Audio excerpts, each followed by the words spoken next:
সবাই কত আনন্দ করে কত মজা করে আমার জামাইকে আনতে যাচ্ছে দেখো।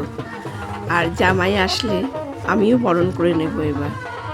কিন্তু জামাই বরণের সেই সময়কার ভিডিওটা এই মুহূর্তে আমার কাছে নেই, পরবর্তীকালে আসলে আমি আবার দেব। আর এর পরের ভিডিওটা তো আরও মজাদার। এই জামাইকে কিছুতেই ঢুকতে দেবে না আমার ছোটো মেয়ে, সে এক যুদ্ধ।